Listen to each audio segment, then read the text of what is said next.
Hello everyone, welcome to my YouTube channel and this is my first video. So beginning से start कर रहे हैं हम syllabus of class 12th accountancy 2022 to 2023.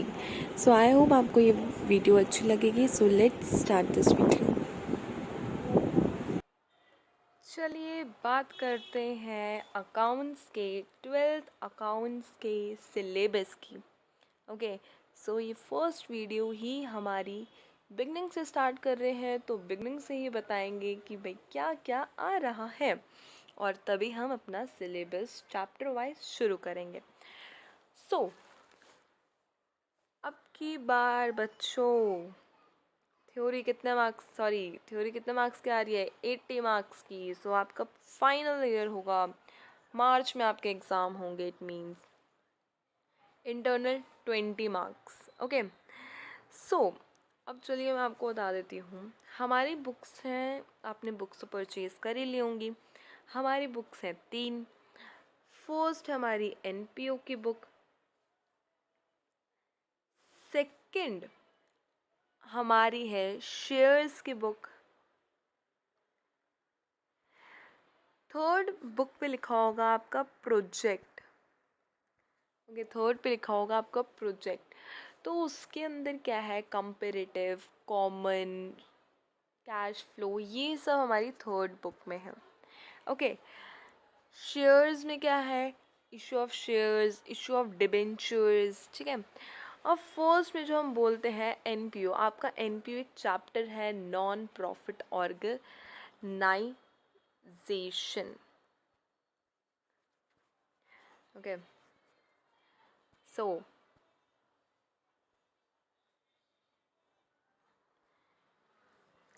बात करते हैं अब हम पार्टनरशिप की according. Okay so first is change in profit sharing ratio में क्या क्या आ रहा है. हमारा आ रहा है एग्जिस्टिंग पार्टनर्स, सैक्रिफाइसिंग रेशियो आ रहा है, गेनिंग रेशियो हमारा आ रहा है, रिवैल्यूएशन हमारा आ रहा है, preparation of revaluation and balance sheet, सब कुछ आ रहा है हमारा. ओके बात करते हैं हम एडमिशन की. एडमिशन में क्या क्या आ रहा है? एडमिशन में आ रहा है ट्रीटमेंट ऑफ गुडविल, कैसे पार्टनर चेंज करता है अपने प्रॉफिट शेयरिंग रेशियो को, treatment of revaluation of assets and reassessment of liabilities, and treatment of reserve, accumulated profits, preparation of capital, current and balance sheet. Okay then फिर है हमारा retirement and the death. ये सारे आपके first book के topic हैं. Okay बच्चों, तो retirement and death. Retire means कि भाई एक पार्टनर है वो रिटायर हो रहा है फॉर्म से. डेथ मीन एक पार्टनर अपने आप उसकी डेथ हो चुकी है. इसके अंदर हमें क्या पढ़ना है? रिटायरमेंट के अंदर हमें पढ़ना है कि change in the profit sharing. और मैं आपको बता दूँ ये 100% आता है. प्रॉफिट शेयरिंग रेशियो कैसे करते हैं, ट्रीटमेंट ऑफ गुडविल कैसे करते हैं. जहाँ तक अभी मैंने अभी आज ही अकाउंट्स का एग्ज़ाम हुआ है ऑन 24th. ओके सो उसमें आया हुआ है प्रॉफिट शेयरिंग रेशियो भी आई हुई है, गुडविल भी आई हुई है और रिटायरमेंट का पूरा 5 मार्क्स का क्वेश्चन भी आया हुआ है. तो we have to do it sincerely और अच्छे से करना है. Prepare loan and account of retiring partner. Okay adjustment आएंगी कैपिटल अकाउंट्स की, preparation of capital and current account and balance sheet. फिर बात करते हैं हम डेथ ऑफ अ पार्टनर की. तो डेथ ऑफ अ पार्टनर में क्या आ रहा है कि भाई ए बी सी 3 पार्टनर हैं, बी की डेथ हो गई है, तो बी का शेयर बताओ हमें. तो partners share of a profit till the date of death, preparation of deceased partner account and executor account. Okay अब बात आती है हमारी dissolution of partnership form. Okay so ये डिसोल्यूशन जो है ये लास्ट टॉपिक है ऑफ बुक 1, लास्ट चैप्टर है बुक 1 का. डिसोल्यूशन में क्या आ रहा है? डिसोल्यूशन का मीनिंग, डिसोल्यूशन में से थ्योरी के चांसेस बहुत होते हैं. ओके डिसोल्यूशन में डिसोल्यूशन का का अकाउंट भी बनता है, हम रियलाइजेशन अकाउंट जिसे बोलते हैं। और यहाँ पर बहुत सारी एंट्रीज भी होती हैं, वो हम पढ़ेंगे जब हम ये चैप्टर करेंगे। Meaning of dissolution of the partnership and partnership form, types of dissolution of form, settlement of accounts, preparation of realisation account, other related accounts, capital account and partners and cash book. Okay, अब हम बढ़ते हैं notes में क्या लिखा है। If the realise value of tangible is not given, it should consider realise at a book value itself. ये ध्यान रखना है कि जब रियलाइज्ड वैल्यू टैंजिबल एसेट की नहीं गिवन होगी तो हमें क्या उसको कंसीडर करना है, realised at the book value ही कंसीडर करना है उसको, ठीक है। If the realised value of intangible asset is not given, it should be consider as a nil. अगर रियलाइज वैल्यू नहीं गिवन है किसकी, इनटैंजिबल एसेट की, तो हम क्या कंसीडर करेंगे उसको, nil, zero value. In case of realisation expenses are borne by the partner, clear indication should be regarding payment to। तो अगर रियलाइजेशन एक्सपेंसेस किसी पार्टनर ने किए हैं तो उसकी पूरी क्लियर हमें पता होगी। चलिए, ये तो हो गया हमारा बुक 1 का, जो है हमारी एनपीओ की बुक, बहुत मोटी सी होगी आपकी। ओके, और अब हम बात करते हैं हमारी सेकेंड बुक की। सेकेंड बुक है हमारे अकाउंटिंग फॉर कंपनीज, जिसके अंदर शेयर आएगा हमारा। ओके, जिसके अंदर हमारा डिबेंचर्स आएंगे, accounting of debentures. 2 he topic है, शेयर्स एंड डिबेंचर्स, सेकेंड वाली बुक में। तो accounting of a share capital, पहला आता है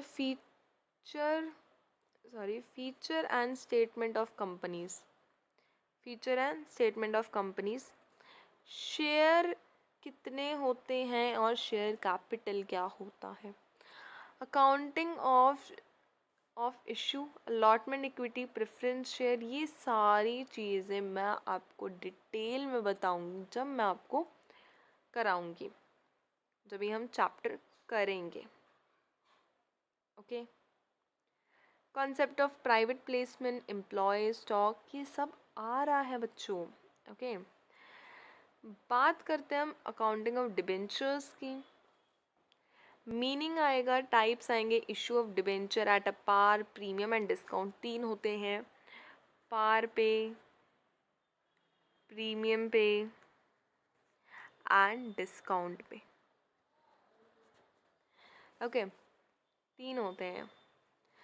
रिडम्पशन की एंट्री आएगी, collateral security is most important topic, interest on debentures आएगा, written off and loss of issue of debentures. Okay,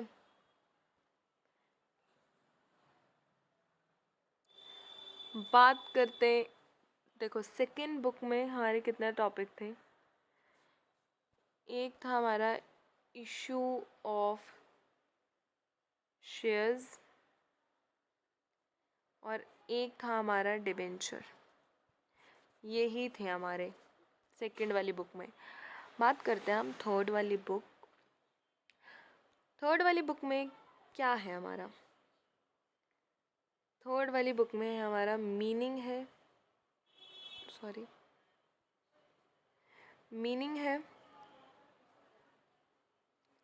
है, नेचर है, यूजेस है उसके, इम्पोर्टेंस है फाइनेंशियल स्टेटमेंट की, statement of P&L loss and balance sheet in prescribe with major headings and sub headings है। ये आपको पढ़ना है बेटा, ठीक है, ये अब सब आपको पढ़ना है। ये सारी चीज़ें जब मैं आपको करवाऊंगी तब आपको ध्यान लगा के पढ़ना है। प्रॉफिटेबल रेशियोज कौन सी होती हैं, एक्टिविटी रेशियो कौन सी होती है, solvency ratio, liquidity ratio, accounting ratio, ये सब आपको बेटा पढ़ना है। बात आते हैं हम कैश फ्लो स्टेटमेंट की। ओके, मीनिंग है, ऑब्जेक्टिव है, benefits and cash equivalent, clarify करेंगे एक्टिविटीज़। यहाँ पर ना बताती हूँ आपको, यहाँ पर 3 होती है, एक होता है ऑपरेटिंग एक्टिविटीज़, दूसरा होता है हमारा इन्वेस्टिंग एक्टिविटीज़, तीसरा होता है हमारा फाइनेंसिंग एक्टिविटीज़। इन तीनों एक्टिविटीज़ में कुछ ना कुछ हमारा आता ही है, ठीक है। सो एक खुशखबरी हम दे देते हैं आपको कि इस बार कंपैरेटिव कॉमन आ रहा है ये आपको मैं कंफर्म करके थोड़ी देर में बताती हूँ, इसके बाद ही मैं वीडियो बना दूँगी। कंपैरेटिव कॉमन आ रहा है, पहले मुझे देखना पड़ेगा। तो पहली बात तो यहाँ पर कंपराइज जो हमारी ये और में दे रखा होता है, कंपराइज अकाउंटिंग यूनिट 4 होती है, ये हम नहीं कराते हैं, ये कंप्यूटर बेसिस होती है, तो ये हम नहीं कराएंगे, हम थर्ड वाली बुक से ही आपको कराएंगे। होप आपको ये वीडियो अच्छी लगी होगी, आपको पता चल गया होगा कि अकाउंट्स में क्या आ रहा है, क्या डिलीटेड है, क्या नहीं करना है। और मेरे साथ आप सारे वीडियोस में बने रहिए, मेरे साथ बने रहिए कि आप लाइक करें, शेयर करें और मेरी वीडियो को सब्सक्राइब करें and to motivate me. Okay, so bye bye and see you with the next video. And next video is for also for that deleted syllabus of economics or a BST business studies. So stay tuned. Bye bye.